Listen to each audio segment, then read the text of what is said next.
नमस्कार दोस्तों, आप सभी का इस चैनल में स्वागत है। प्यारे विद्यार्थियों, आप लोग के लिए लेकर आ चुके हैं हम लोग जो विद्यार्थी आकांक्षा 40 का सेकंड एग्ज़ाम की प्रिपरेशंस कर रहे हैं, वो लोगों का सबसे ज़्यादा कमेंट भी आ रहा है, सर हम लोग को थोड़ा तैयारी करा दीजिए ताकि हम लोग का सिलेक्शन हो जाए।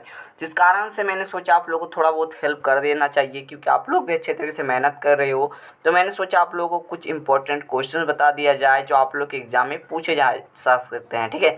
और बता दूँ एक चीज़ आप लोग को पता होगा, देखिए थोड़े दिन पहले यानी कि 30 अप्रैल को क्या हुआ था, जो है झारखंड पॉलिटेक्निक का एग्ज़ाम हुआ था, ठीक है। उसमें जो है क्वेश्चंस का जो लेवल था वो बहुत सारा 11th एंड 12th लेवल का था, ठीक है। और आकांक्षा 40 का जो सेकंड एग्ज़ाम होने वाला है, इसमें देखिए 10th लेवल का एग्ज़ाम है, मैं ये बता देता हूँ एकदम क्लियरली। और यहाँ पर थोड़ा बहुत अगर देखेंगे तो 11th लेवल का क्वेश्चन पूछा जाता है, ठीक है। अगर इस साल की बात करें तो आप लोग मैथ में जो देखे होंगे तो वो 10th लेवल का ही था, थोड़ा बहुत आप लोग का 11th का था, लेकिन ज़्यादा नहीं था, ठीक है।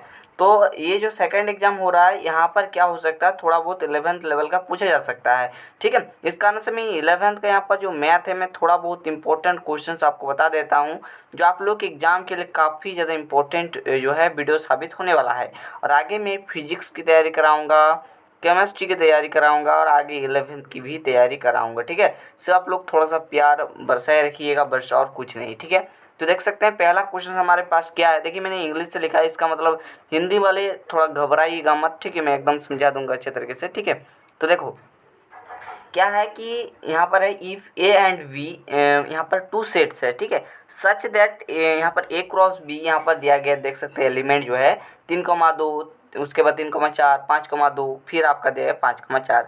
देन द एलिमेंट ऑफ ए, यहाँ पर ए के एलिमेंट कौन से होंगे आपको बताना है। तो यहाँ पर एक शब्द आपको समझ में आ रहा होगा, सेट। भैया कि सेट क्या होता है, हम सेट किसे बोलेंगे भाई। तो देखो बात को समझिएगा, सेट किसे बोलेंगे। तो इसका जो परिभाषा होता है, तो एकदम कॉपी में नोट डाउन कर सकते हैं कि सुपरिभाषित संग्रह जो होता है ना, उसे हम लोग सेट बोलते हैं, समुच्चय बोलते हैं, इसे हिंदी में हम लोग समुच्चय बोलते हैं, ठीक है।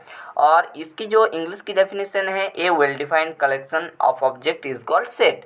यानी कि सुपरिभाषित मतलब क्या होगा, जैसे अगर मैं बोलूँ कि एक सप्ताह में 7 दिन होता है, कितना दिन होता है भाई, तो 7 दिन होता है, तो मेरे अकॉर्डिंग भी 7 होगा। आप अगर दूसरे लोगों से पूछोगे उसका भी जवाब यही होगा, आप खुद भी जवाब 7 दिन ही बोलोगे। मतलब कोई भी क्वेश्चंस का अगर जवाब आपका सेम आता है, मतलब जैसे एक सप्ताह में 7 दिन हुआ, ठीक है, 12 महीने में 365 दिन होता है, ठीक है। इस प्रकार के जो भी है ना, इस तरह के जो भी आपके क्वेश्चंस होते हैं, तो इसमें सुपरिभाषित होता है, मतलब आपका भी आंसर वही होगा, मेरा आंसर भी वही होगा। जैसे मान लो अगर आप लोगों से पूछा जाए कि आपको टॉप 10 जो है कवि मतलब पोएट सेलेक्ट करने हैं, तो ये क्या हो जाएगा, सेट नहीं होगा। क्यों सेट नहीं होगा, मेरे अकॉर्डिंग मैं जिसको पसंद करता हूँ लाइक दैट, जैसे कि मैं रविंद्रनाथ टैगोर को पसंद करता हूँ तो मैं वो बोलूँगा, लेकिन आप जैसे कि आप जो है आप अलग को पसंद करोगे, है ना, तो ये जो है सेट नहीं होगा, ठीक है। तो आप देखो सेट्स का फंडा समझ में आ गया। तो यहाँ पर जो है ए क्रॉस बी दिया गया है, ठीक है, समझ में आ रहा है, ए क्रॉस बी दिया गया है। और ए का पहले जैसे मान लो यहाँ पर कुछ भी दिया हो, ठीक है, कुछ भी दिया हो, और ये जो होता है ना, ये आपका पहला वाला ए होता है, और दूसरा वाला जो देख रहे हैं ना, ये आपका बी होता है, ठीक है। मतलब ए क्रॉस बी का मतलब पहला वाला जो एलिमेंट दिखेगा ये वाला, जैसे 3 है, 5 है, ठीक है, ये सब एक एलिमेंट है। और जैसे कि 2 है, 4 है, 2 है, फिर 4 है, ये आपका बी का एलिमेंट। क्लियर। आप देखो यहाँ पर बोल रहे कि एक एलिमेंट बताओ भाई, तो कितना आसान हुआ बोलो। तो एक एलिमेंट बताना है तो आपका हो जाएगा, लेकिन देखो रिपीट नहीं होना चाहिए बाबू। देखो 3 है तो सबसे पहले 3 लिखा, फिर देखो एक बार 3 है तो 2 बार हम 3 को रिपीट नहीं करेंगे, ठीक है। एक बार 3 लिख दिया, हो गया। यहाँ पर देखो उसके बाद 5 है तो हम 5 लिख दिए, फिर देखो 5 है, इसको हम रिपीट नहीं करेंगे, ठीक है, समझ में आ गया। तो ये आपका आंसर हो जाएगा, ठीक। अगला क्वेश्चन देखो, काफ़ी इंपॉर्टेंट है। क्वेश्चन क्या है यहाँ पर देख सकते हैं आप लोग कि if the angle of a triangle are, the जो रेशियो है यहाँ पर दिया गया 3/4/5, the smallest angle in degree will be. यहाँ पर डिग्री में आपको जो है स्मॉलेस्ट एंगल आपको बताना है, काफ़ी इंपॉर्टेंट सवाल है। चलिए हम लोग इसे देखते हैं। तो आप लोगों को पता होगा कि जो हमारा त्रिभुज होता है, उनके तीनों कोनों का योगफल जो है कितना होता है, 180 डिग्री होता है। कितना होता है भाई, तो 180 डिग्री होता है। ये फंड आपको पता होगा, ठीक है। तो हम मान लेंगे जैसे कि लेट करते हैं कि नहीं, लेट हम यहाँ पर लेट कर लेंगे, लेट, ठीक है, यानी कि माना ये जो 3/4/5 देगी, इसे मैंने 3x मान लिया, इसे मैंने 4x मान लिया, इसे 5x मान लिया, इक्वल टू हमारा कितना हो गया, 180 डिग्री। त्रिभुज के तीनों कोनों का योगफल कितना होता है भाई, तो 180 डिग्री होता है। ठीक, समझ में आ गया। और यहाँ पर हम सबसे पहले x का वैल्यू फाइंड करेंगे, तो इन तीनों को जोड़ने के बाद हमारा 12x आएगा, इधर हमारा 180 डिग्री, और x बराबर 180 बटे में आपका कितना हो जाएगा, 12 हो जाएगा। तो यहाँ पर कितना में कट जाएगा, 15 बार में कट जाएगा। तो हमारा x का वैल्यू कितना आ गया, 15 डिग्री आ गया। क्लियर है, हमारा x का जो वैल्यू है वो हमारा कितना आ गया बाबू, तो हमारा आ गया 15 डिग्री। ठीक है, बात समझ में आ रहा है, खोपड़ी में घुस रहा है। आप बोल रहे हैं कि द स्मॉलेस्ट, यहाँ पर देख लीजिए द स्मॉलेस्ट एंगल, ठीक है, यहाँ पर द स्मॉलेस्ट एंगल आपको फाइंड करना है। तो यहाँ पर अगर देखें, जैसे कि मैंने लेट माना, जैसे कि मैंने माना 3x 4x एंड 5x, तो इनमें कौन सबसे छोटा है, तो आपका सिंपल जवाब होगा भाई 3x सबसे छोटा है। स्मॉलेस्ट मतलब होता है छोटा, तो यहाँ पर कितना हो जाएगा 3x, तो 3x जो है x का वैल्यू हमारा कितना है बोलो, 15 डिग्री है। तो x की जगह पर हम 15 गुना कर देंगे, मतलब यहाँ पर 3 गुना 15 करेंगे तो आपका 45 डिग्री आ जाएगा स्मॉलेस्ट एंगल, वो भी डिग्री में। ठीक है, अगर यहाँ पर बोल देता रेडियन तो आपको रेडियन में चेंज करना पड़ता। ठीक है, तो ये सब चीज़ें याद रखना पड़ेगा। अगला क्वेश्चन काफ़ी इंपॉर्टेंट सवाल है, इसे मैं आपको समझाने वाला हूँ यहाँ पर कंप्लीटली। तो देखो क्या है कि इफ़ यहाँ पर tan थीटा बराबर कितना है, 3/5 and theta lie in quadrant कितना, थर्ड क्वाड्रेंट में है। ठीक है, then the value of sine theta minus cos theta will be. यहाँ पर जो आपका क्वाड्रेंट वाला फंडा है इसको समझना पड़ेगा। तो चलिए यहाँ पर थोड़ा सा समझा देते हैं। क्वाड्रेंट ये जो है ना, इसका फंडा आपको समझना पड़ेगा। ये होता है वाई अक्ष, ये हमारा होता है एक्स अक्ष, और इधर ये होता है आपका फर्स्ट क्वाड्रेंट, ये होता है आपका सेकंड क्वाड्रेंट, ये आपका होता है थर्ड क्वाड्रेंट, ये आपका होता है फोर्थ क्वाड्रेंट। क्लियर है।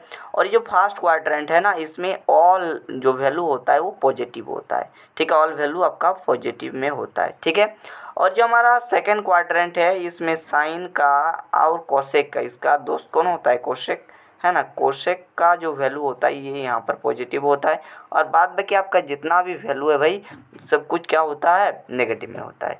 और थर्ड क्वाड्रेंट की बात करें तो इसमें आपका टेन एंड कॉट, ठीक है, दोनों ही यहाँ पर प्लस में होता है, और बाद बाकी जो भी है यहाँ पर जो भी वैल्यू होगा वो सब नेगेटिव में होगा। और यहाँ पर आपका कॉस का होता है और सेक का होता है। ठीक है, बात समझ लीजिए, इन दोनों का पॉजिटिव, बाद बाकी सब नेगेटिव। ये होता है क्वाड्रेंट का फंडा। आप चाहे तो यहाँ पर स्क्रीनशॉट भी लगा सकते हैं।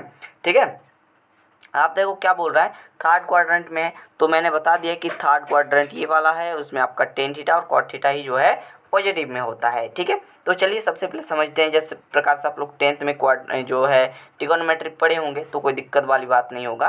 ठीक है, इस प्रकार से वीडियो इस चैनल पर मिलेगा। देखो यहाँ पर टेन थीटा है, बात को एकदम खोपड़ी में घुसाइएगा। ठीक है, यहाँ पर देख लीजिए टेन थीटा बराबर कितना है, 3/4, और हम टेन थीटा बराबर जानते हैं P/B होता है। तो P तो आपका दिया हुआ है ना, यहाँ पर देखेंगे तो P भी दिया हुआ होगा और B भी दिया हुआ है ना, और आपको निकालना जो है वो H निकालना है। ठीक है, तो H जब हम निकालते हैं तो इसका रूट अंडर में जो है इसका वर्ग कर देते हैं प्लस में, है ना। तो यहाँ पर देखो वर्ग किया तो सबसे पहले बी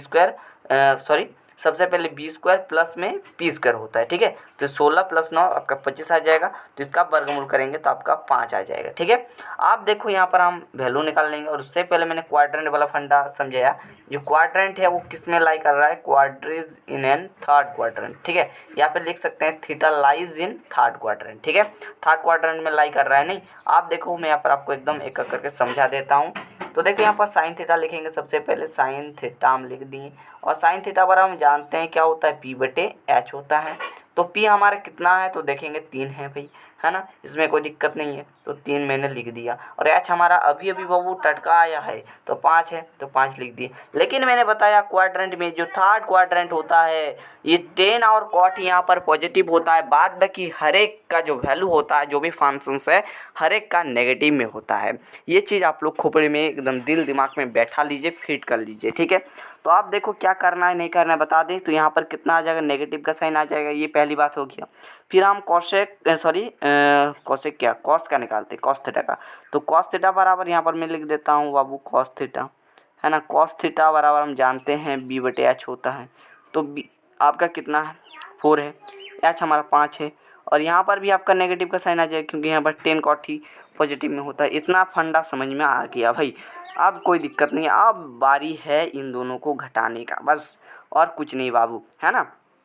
तो चलिए यहाँ पर घटा देते हैं भाई, है ना। तो यहाँ पर जब हम लोग घटाएंगे तो 3/5 लिख देंगे। ठीक है, और यहाँ पर देखो एक्चुअली यहाँ पर माइनस होता है, फिर आपके यहाँ पर है -4 बटे में कितना है 5 है, तो ये माइनस प्लस हो जाएगा। यहाँ पर हम एक्चुअली अच्छे तरीके से लिख दें तो यहाँ पर ये वाला आपका प्लस हो गया और यहाँ आपका सॉरी माइनस तो हट गया है ना। 1 मिनट, यहाँ पर देखो 4 बटे में 5 हो गया। ठीक, आप देखिए हम एलसीएम लें तो 5 आ जाएगा और यहाँ पर -3 और प्लस का 4 हो जाएगा और आपका आ रहा है कितना बाबू, बोलो तो 1 बटे में 5। तो 1 बटे में 5 जो है ना आपका बिल्कुल सटीक एंड करेक्ट आंसर हो जाएगा जो आप लोग यहाँ पर देख रहे हैं। ठीक है, मैंने आपको हर एक चीज़ यहाँ पर समझा दिया। सो फिलहाल अगर आपको वीडियो पसंद आया है, वीडियो को एकदम लाइक कीजिए, ज़्यादा से ज़्यादा शेयर कीजिए, ताकि मैं सेकेंड एग्ज़ाम की कंप्लीट और अच्छे कंटेंट मैं आप लोग को प्रोवाइड करूं। ठीक है, और आगे हम और भी अच्छे वीडियो लाएंगे आप लोगों के लिए। पीडीएफ भी आप लोगों को सेंड करेंगे टेलीग्राम चैनल पर, तो पीडीएफ के लिए टेलीग्राम चैनल ज्वाइन करना ना भूलिएगा, क्योंकि वहाँ पर मिलते रहते हैं इंपॉर्टेंट पीडीएफ। तो चलिए आप लोगों से मिलते हैं अगले वीडियो पे, तब तक के लिए थैंक यू, जय हिंद।